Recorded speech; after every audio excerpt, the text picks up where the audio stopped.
Asap batirku, welcome back di channel kecil ini. Yang baru gabung selamat bergabung di Batir Ngopi. Seperti biasa, di video kali ini, Mimin akan membahas alur cerita Battle Through the Heavens versi novel. Jadi harap maklum, jika antara narasi dan gambar yang kadang kurang nyambung, karena di episode yang Mimin sampaikan belum rilis filmnya. Matur suwun.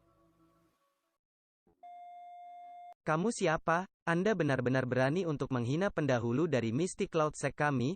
Seseorang yang hanya tahu cara bersembunyi? Jika Anda memiliki kemampuan, muncul di depan saya yang lama. Wajah Yun Leng berubah saat ia mengangkat kepalanya dan berteriak dengan keras.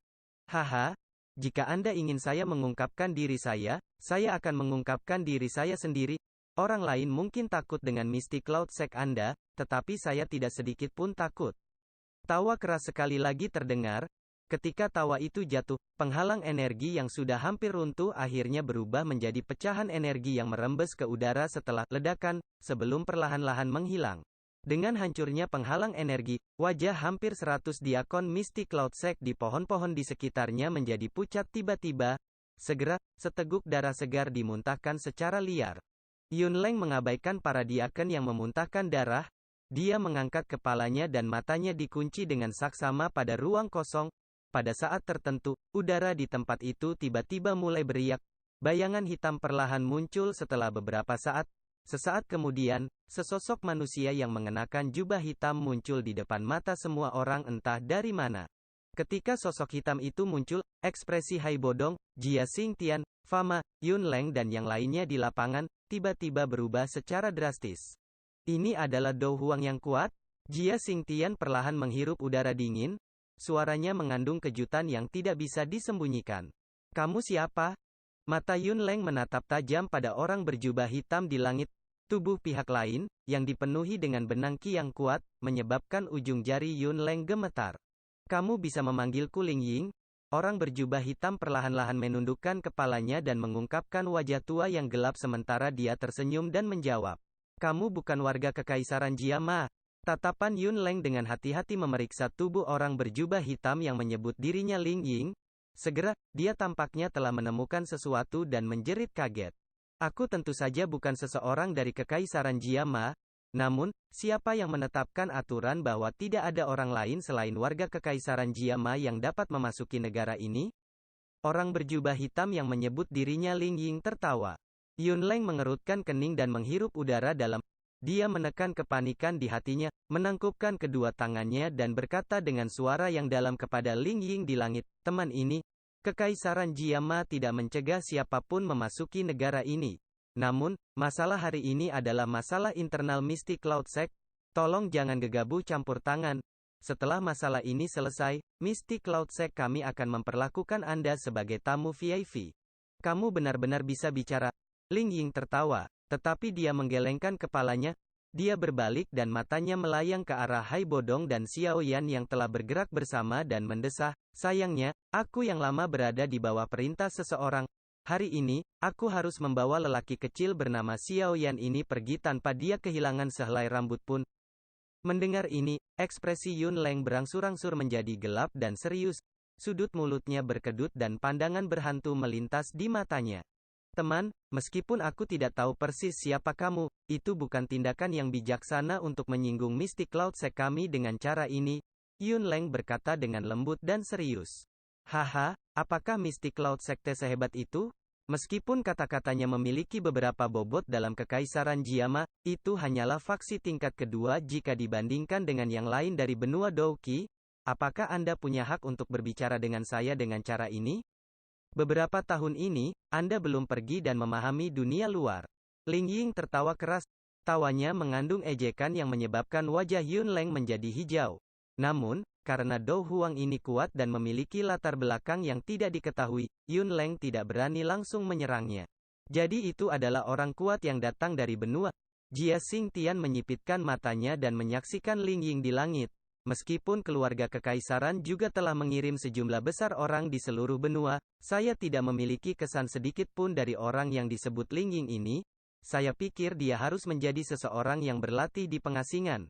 Namun, bagaimana Xiao Yan terkait dengan orang kuat seperti ini dari benua? Dengan kekuatannya, dia tidak memiliki hak untuk melakukan kontak dengan seseorang dari level ini. Fama tertawa getir dan menggelengkan kepalanya.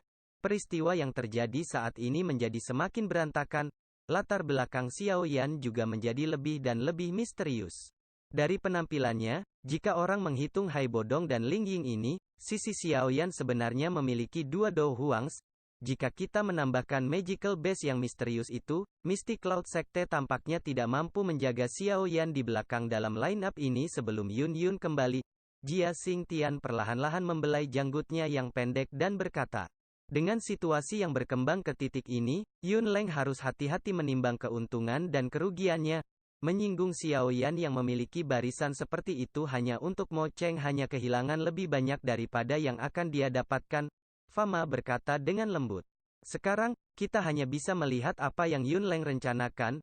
Jika dia bisa mengesampingkan rasa malu yang diberikan Xiao Yan padanya dan membiarkan pihak lain pergi dengan aman, tidak banyak yang akan terjadi. Jika dia tidak membiarkan mereka pergi dan bersikeras menangkap Xiao Yan, pertempuran besar tidak bisa dihindari. Semua orang di alun-alun mengangkat kepala dan menyaksikan langit. Bagian belakang gigi Nalan Yanran menggigit bibir merahnya. Emosinya sangat kompleks seperti sebotol 5 rasa yang telah terbalik. Dia tidak pernah berharap bahwa masalah hari ini sebenarnya akan menyebabkan dua Do Huang muncul. Selain itu, keduanya adalah orang kuat yang tampaknya tidak lebih lemah dari gurunya. Namun, mereka semua fokus pada Xiao Yan dan mengerahkan semua upaya mereka untuk memastikan dia bisa pergi dengan aman. Sebuah kepahitan muncul di sudut mulut Nalan Yanran. Orang yang tidak berguna dari klan Xiao saat itu hampir membalik seluruh Mystic Cloud Sect terbalik. Semua ini adalah karena tindakan untuk membatalkan pertunangan saat itu.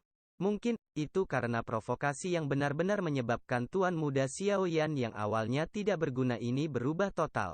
Penyesalan samar yang tanpa sadar muncul di hatinya menyebabkan dia sedikit terkejut. Tangannya memegangi dadanya saat dia menghirup udara dingin. Dibandingkan dengan kepahitan Nalan Yanran, Nalan Jie di pohon besar juga menghela nafas sedih. Ketika semakin banyak orang kuat muncul untuk mendukung Xiao Yan, dia juga secara bertahap merasakan kekuatan mengerikan yang pemuda 17 ini sembunyikan di belakang punggungnya. Awalnya, pemuda ini, yang mungkin segera menjadi orang terkuat di Kekaisaran Jiama, akan menjadi anggota klan Nalan dan memimpin klan ini menuju menjadi kuat dan makmur yang belum pernah terjadi sebelumnya. Namun, tindakan impulsif Nalan Yanran saat itu telah sepenuhnya menghancurkan harapan ini. Pada saat seperti itu, Nalan Jie akhirnya merasakan apa yang disebut penyesalan sejati. Namun, selain merasa menyesal, rasa malu juga muncul di dalam hatinya. Jika dia berdiri dan membantu Xiao Yan mengucapkan beberapa patah kata ketika Yun Leng telah menyerang Xiao Yan sebelumnya, itu juga akan menjadi sesuatu yang baik. Selain itu, bahkan setelah mengetahui dengan jelas bahwa Xiao Yan adalah Yan Xiao yang telah menyelamatkan hidupnya saat itu, dia belum melangkah maju. Saat dia memikirkan kemungkinan ini, dahi Nalan Jie langsung tertutup keringat dingin, anggota tubuhnya juga sepenuhnya dingin. Apa perbedaan antara tindakannya ini dan tidak berterima kasih? Untuk berpikir bahwa dia benar-benar telah membuat janji pada saat itu bahwa Xiao Yan dapat menemukannya ketika dihadapkan dengan masalah.